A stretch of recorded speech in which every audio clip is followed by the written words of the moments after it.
angin. Ia pun mampu memahami bahasa hewan. Begitu pula dengan Nabi Isa alaihissalam. Allah telah menganugerahkan kepadanya mukjizat, mampu menyembuhkan orang yang sakit, bahkan menghidupkan orang yang sudah mati. Lalu Allah Ta'ala turunkan mukjizat kepada Rasulullah Sallallahu Alaihi Wasallam, mukjizat yang Allah jaga hingga akhir zaman, yaitu Al-Quran. Tidak seperti mukjizat para nabi dan rasul terdahulu yang hanya bertahan selama mereka hidup. Al-Quran sebagai mukjizat yang dianugerahkan pada Rasulullah Sallallahu Alaihi Wasallam tetap lestari dan terjaga kemurniannya walaupun Rasulullah telah wafat 14 abad silam. Allah Ta'ala sendiri yang telah menjamin kemurnian Al-Quran sampai tibanya hari kiamat. Sesungguhnya kami telah menurunkan Al-Quran dan kami tentu menjaganya. Al-Quran Surah Al-Hijr ayat 9. Inilah mukjizat terakhir yang paling besar yang Allah turunkan kepada umat manusia.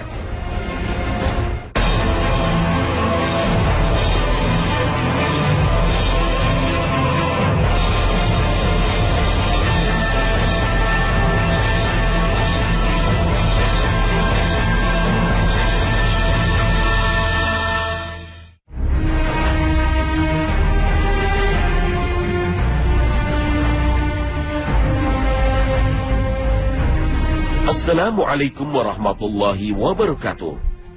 Al-Quran adalah mukjizat yang paling besar hingga Allah Ta'ala membuat perumpamaannya dalam Al-Quran. Kalau sekiranya kami menurunkan Al-Quran ini kepada sebuah gunung, pasti kamu akan melihatnya tunduk terpecah belah disebabkan takut kepada Allah. Dan perumpamaan-perumpamaan itu kami buat untuk manusia supaya mereka berfikir. Al-Quran Surah Al-Hasyr ayat 21. Al-Quran turun kepada Rasulullah Sallallahu Alaihi Wasallam secara berangsur-angsur selama 22 tahun, 2 bulan, dan 22 hari. Para ulama membagi turunnya Al-Quran menjadi 2 periode, yaitu periode Mekah dan periode Madinah. Periode Mekah berlangsung selama 12 tahun masa kenabian Muhammad Sallallahu Alaihi Wasallam yang disebut surat Makkiyah. Sedangkan periode Madinah dimulai sejak peristiwa hijrah dan berlangsung selama 10 tahun, kemudian disebut dengan surat Madaniyah. Terdiri dari 30 juz, 114 surat, dan 6.236 ayat. Al-Quran secara bahasa berarti bacaan, sebagaimana firman Allah Ta'ala. Sesungguhnya kami akan mengumpulkan Al-Quran di dalam dadamu dan menetapkan bacaannya pada lidahmu. Karena itu, jika kami telah selesai membacakannya, maka ikutilah bacaannya. Al-Quran Surah Al-Mudaththir ayat 17 hingga 18. Tak hanya sebagai pedoman dan petunjuk, membacanya adalah ibadah. Begitu pula dengan mendengarkan lantunan ayatnya bila tengah dibacakan. Dan apabila dibacakan Al-Quran, maka dengarkanlah baik-baik dan perhatikanlah dengan tenang agar kamu mendapatkan rahmat. Al-Quran Surah Al-A'raf ayat 104. Pada masa Rasulullah Sallallahu Alaihi Wasallam banyak dikisahkan orang-orang kafir yang luluh hatinya setelah mendengarkan ayat suci Al-Quran. Umar bin Khattab contohnya. Semula beliau sangat memusuhi Rasulullah, bahkan berambisi untuk membunuh beliau. Namun setelah mendengar dan membaca surat Toha, Umar tersentuh hatinya dan menyatakan dirinya masuk Islam. Bahkan Abu Jahal, Abu Lahab, dan Akhnas bin Syariq, para pembesar Quraisy yang menjadi musuh besar Rasulullah, pada malam hari diam-diam mengendap-endap mendatangi rumah Rasulullah untuk mendengarkan ayat suci Al-Quran yang tengah dibaca oleh Rasulullah saat sholat malam. Beberapa dari mereka saling memergoki satu sama lain tanpa disengaja, hingga akhirnya mereka bersepakat tidak akan mendatangi lagi rumah Rasul.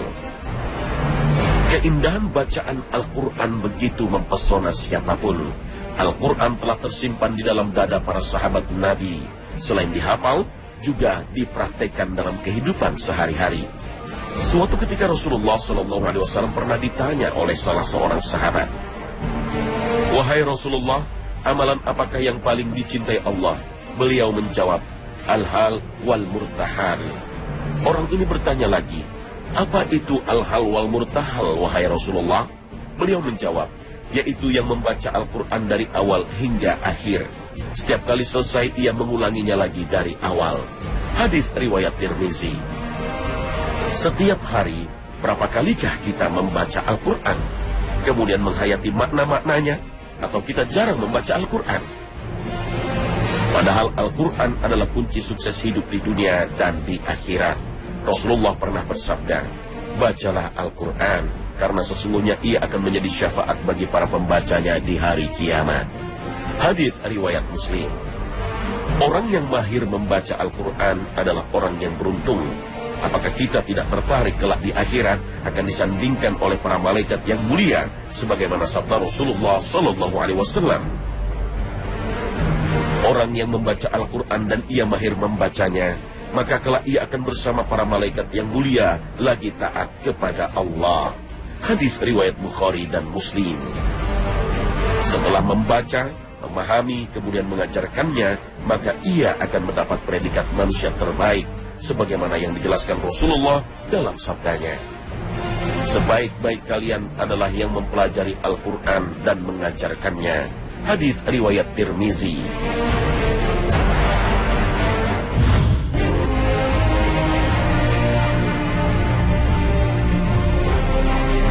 Bulan Ramadan, Allah menjadikannya sebagai bulan paling mulia di antara bulan-bulan lainnya.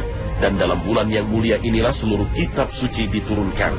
Kitab Taurat, Injil, Zabur, sampai dengan kitab suci kita, Al-Quranul Karim. Allah turunkan semuanya di bulan Ramadan.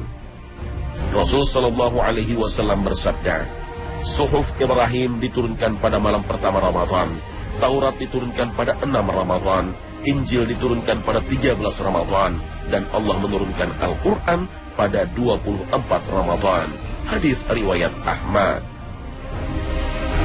Allah menyanjung bulan puasa dibanding bulan-bulan lain dengan dipilihnya sebagai waktu diturunkannya Al-Quran. Karena hal ini pula, Allah mengistimewakan bulan Ramadan. Allah Subhanahu wa Ta'ala melalui Rasulnya yang mulia menjadikan ibadah puasa dan ibadah berinteraksi dengan Al-Quran sebagai dua amalan yang kelak akan dapat memberikan syafaat bagi kita di akhirat. Rasulullah SAW bersabda, puasa dan Al-Quran akan datang pada hari kiamat untuk mensyafaati hamba. Puasa berkata, wahai Rabbku, aku telah mencegahnya dari makanan dan minuman di siang hari. Oleh karena itu izinkanlah aku memberinya syafaat. Al-Quran berkata, wahai Rabbku, aku telah mencegahnya tidur malam. Oleh sebab itu, berilah aku izin untuk memberinya syafaat. Maka keduanya pun memberi syafaat. Hadis riwayat Ahmad, Ibnu Abi Dunya, At-Tabrani, dan Al-Hakim.